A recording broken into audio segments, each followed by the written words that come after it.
Hey everyone, Kevin at Halo Power Solutions. We're out in beautiful Calmar today. So if you've got a generator like this, you can power a home like this. We're going to show you how.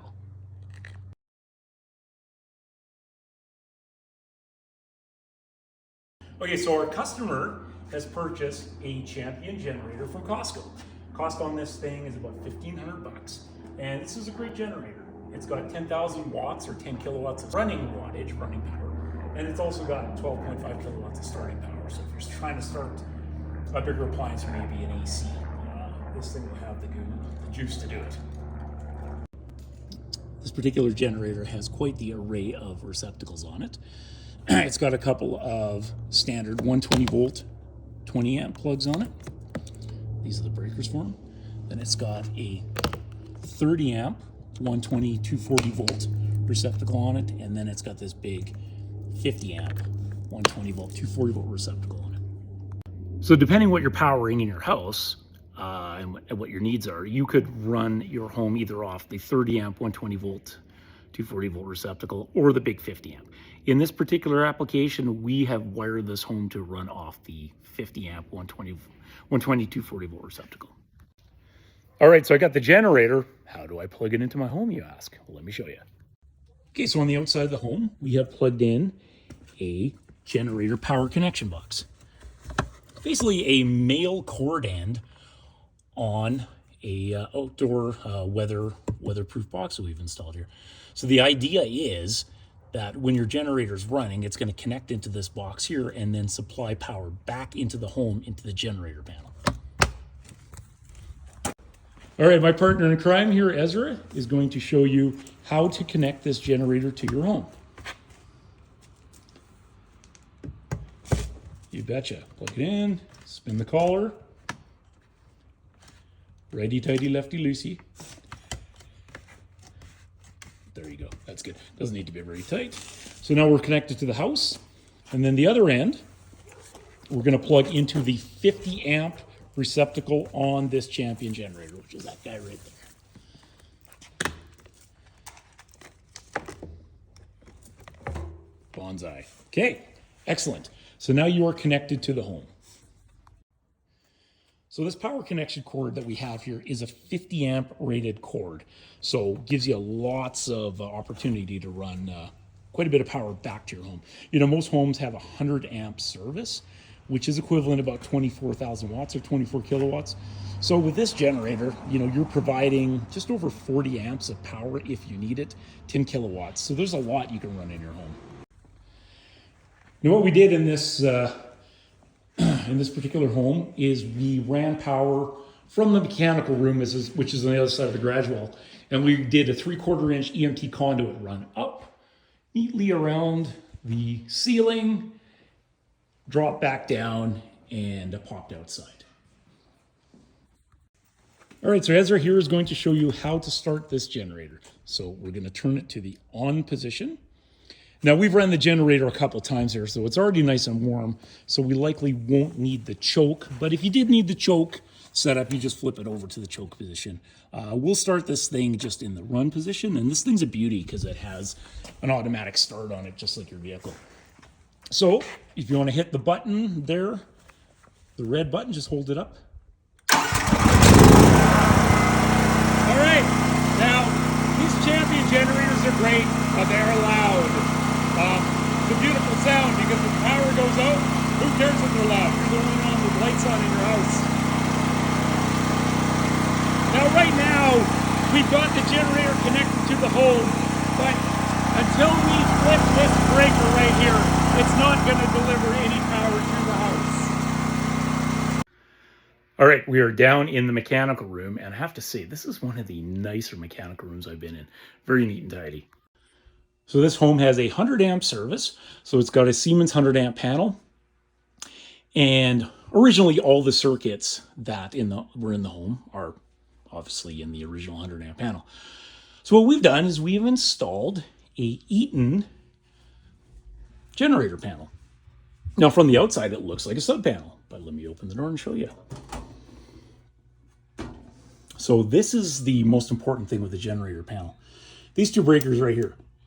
This is our interlock system. We have the main breaker, which is utility power, and that's being fed from the 100 amp panel to my left. The bottom breaker is the generator breaker. So the important thing here is this interlock plate. What you don't want to have happen is your generator back feeding onto the utility. So that's why this interlock system here with these two breakers and this interlock plate is so important. Okay, Jordan, what are you up to here with your little bottle of whiteout? I'm just erasing the old circuits from the main panel that were then replaced into the new generator panel, so there's no confusion when you come in here to turn on and turn off circuits. Right on. So all this wiring that you see here is the circuit wiring that came originally from our main 100 amp panel. So the guys physically remove the wiring from this breaker. We run it up into a junction box up in the ceiling so that we can now extend that circuit wiring neatly across, and then we run it down into the generator panel. So when utility power is on, this generator panel acts just like a regular sub panel. Every breaker in this panel is powered up off utility power. The magic happens when the power goes out because you lose all the power in your main 100 amp panel, but because you're feeding this now with this generator, everything in this panel is live. And you can see right on our panel schedule here, we got some counter plugs, dishwasher, fridge, island plugs, Wi-Fi, microwave, furnace, garage overhead door, master bedroom lights, TV, sump pump, elevator, master bedroom plugs, basement freezer, and the mech room lights. So basically everything you need to live quite comfortably in your home. Okay, so I've talked enough about how the system works, what it looks like. Let's actually put it through its paces here. So what we're going to do is simulate a power outage. So we're going to throw the main breaker on the 100 amp panel. The whole house, the whole house is going to go dead. And then we're going to have the generator started by our compadre Ezra outside. And we'll light the house up off the generator, show you how it works. Okay, Jordo, if you want to go ahead and throw the 100 amp breaker. Ooh, okay, it just got very dark in here. So power's out. So you run downstairs. Oh my God, the power's out. We're going to flip utility power. Going to flip utility power off. We're going to slide our little interlock plate up. Okay, now we're set up for the generator. So as we're waiting here in the darkness, I can hear the generator being started outside. Oh, okay, you might have heard it. Big things are going to happen here. Wait for it. Wait for it.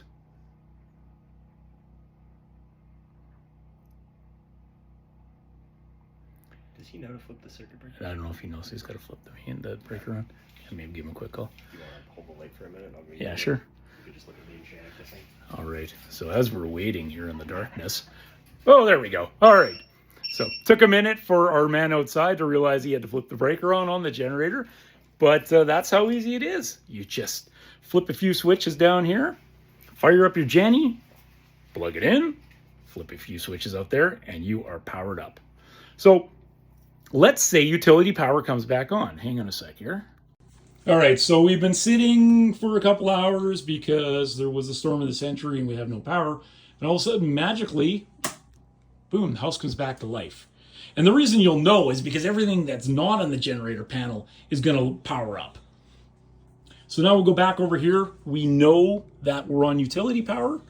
So first thing we're going to do is disconnect the generator. So we're in the dark.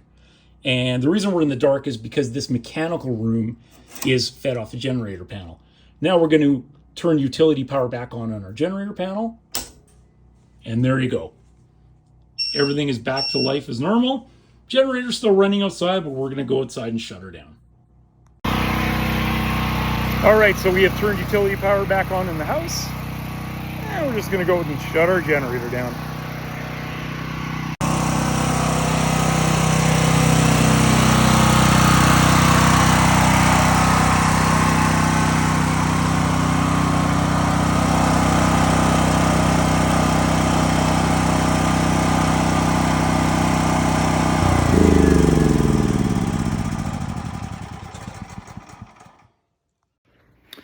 Okay, so why did we actually put a generator on this home? Well, this particular customer has some mobility issues. So there's an elevator in the home.